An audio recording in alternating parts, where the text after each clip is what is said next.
ahead and put the bolt back in the receiver now.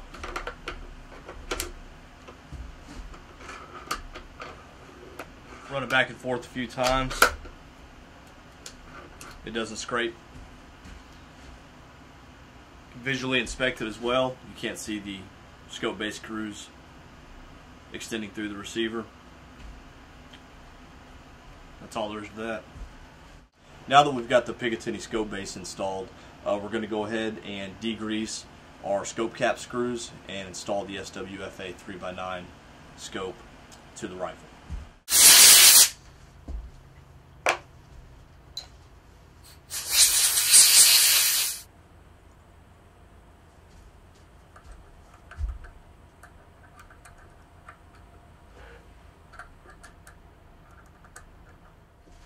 For the optic on this rifle, we chose the SWFA 3-9. We chose the 3-9 for a few reasons. One, it's probably the best value in a scope with traditionally what are considered only tactical scope features. Things such as a mil-dot reticle, 10th mil adjustments, first focal plane, and very good glass. It's a relatively inexpensive scope to have all of those features. It retails for right around about $600. Chris over at SWFA, super guy to deal with, and they're putting out some really nice optics at a very affordable price. For the ranges you're likely to be engaging targets out with this rifle out to about 600 yards. The magnification range is more than adequate, and it's very important that your reticle, this one being a mil-dot reticle, match your turrets, and these turrets are in 10th mil. If you had quarter MOA turrets, you would want a MOA-based reticle. I'm familiar with the mil system, and it's what I like and what I prefer to use and teach.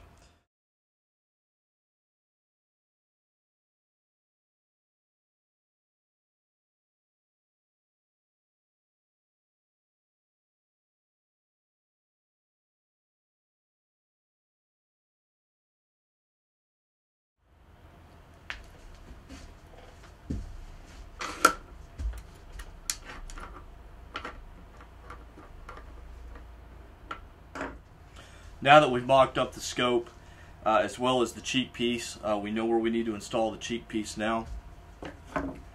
We're going to ensure, this is a Karsten's Kydex cheek piece. When we install it, we want to ensure, and there's a ton of videos out on YouTube about these, you want to ensure that you have enough room to remove the bolt from the rifle with the cheek piece installed. You want to ensure adequate clearance between the bolt shroud and the cheek piece. In this instance, we're going to mount it about 758 thousandths, about 3/4 of an inch from the forwardmost part of the recoil pad. Right so.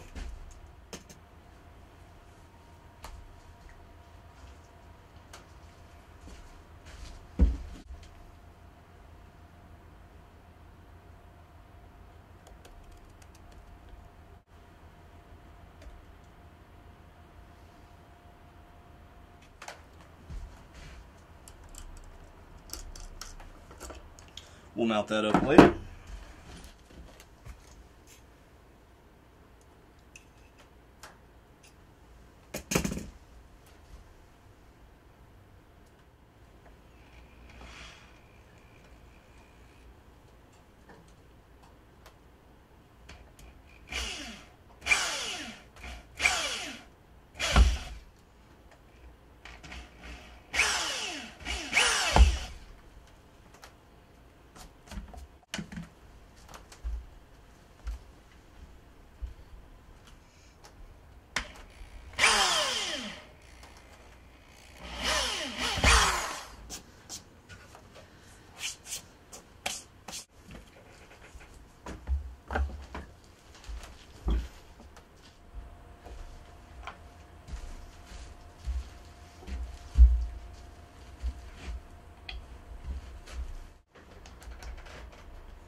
before we level the scope, we're going to mount our bipod. This bipod is the Harris 6-9 BRM. It also swivels, so you can adjust the cant left to right if you're on an incline or on a slope. Once you get it adjusted, you're going to want to be able to tighten it up so that the gun doesn't move during the shot. And a product for that from KMW is their pod lock. Install that real quick here.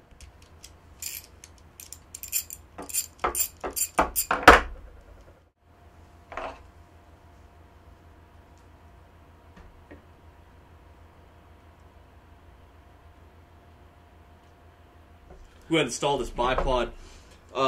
Probably 99% of the bipods that come in the shop, none of them on the set screw that you tighten up against the forend so that it holds in place has the blue Loctite on it, nor has it been tightened with an Allen key. It's just up there finger tight. If your bipod's not stable, what's the point of having a bipod?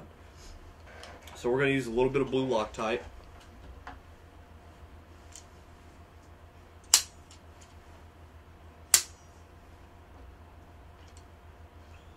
And we're not going to over tighten it with our Allen wrench, but there needs to be just enough torque on there to keep it from backing off under normal use. And those of you that are OCD like me, the torque spec is enough.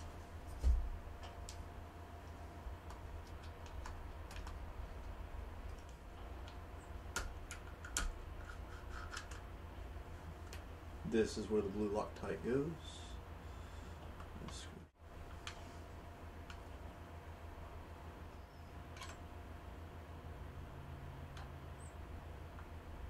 About another 1/8 of the turn with the short end. We'll secure it. Mop up any excess Loctite with a cotton swab.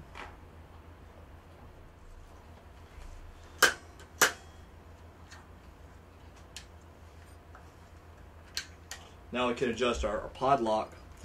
If we loosen it up, you see how the bipod cants. If we tighten it up, it takes that movement out.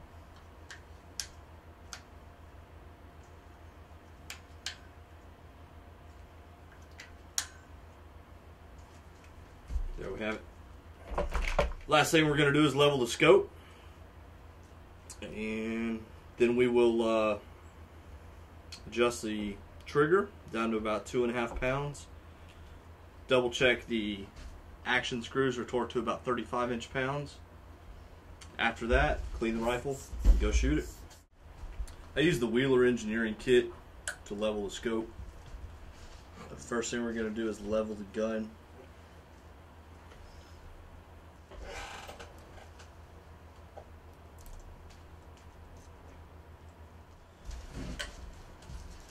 Also check our muzzle brake while we're at it. Perfect.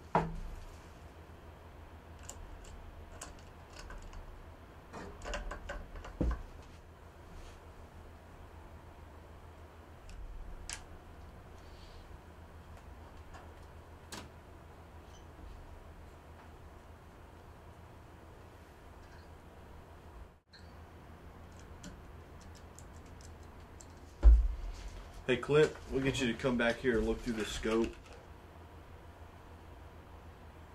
That's perfect. That's perfect. Okay. Like that.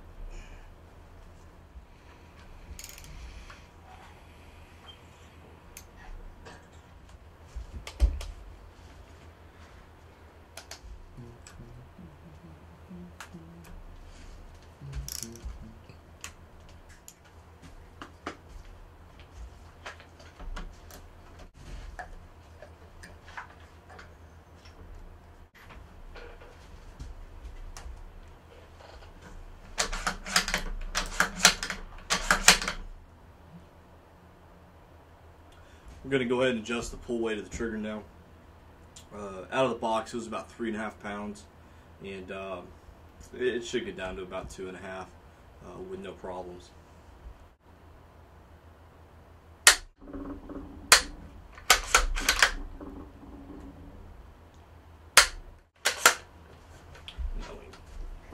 Check fitness in 6. Since Texas Parks and Wildlife approved the use of suppressors for big game hunting this year in Texas, following many other states that have already approved it, this will make a fine rifle for whitetail hunting, mule deer hunting, antelope, pigs, coyotes, you name it. This will be a fun rifle to hunt with, and we look forward to getting out there with Clint and the rest of the Lone Star Outdoors television and showing them how to run this gun. This concludes our build on our LSA Precision Hunting Rifle Enhancement Package Mod 1. For more information about anything you've seen today or any other questions you might have, you can visit our website at lonestararmory.net. All of our contact info is on there. Give us a call, shoot us an email, and we'll get you taken care of. Thank you.